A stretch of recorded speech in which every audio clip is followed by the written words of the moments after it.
Chúc mừng năm mới.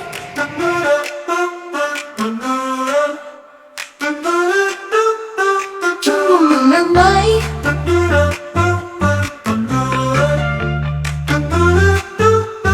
Chúc mừng năm mới, năm mới hân hoan. Chúc mừng năm mới, năm mới bình an. Chúc mừng năm mới phát tài. Chúc mừng năm mới tràn đầy tương lai. Năm mới vui qua là vui. Năm mới cười mãi không thôi. Chúc mừng năm mới, nhà phơi phới. Chúc mừng năm mới, xuân thêm rạng ngời. Năm mới vui quá.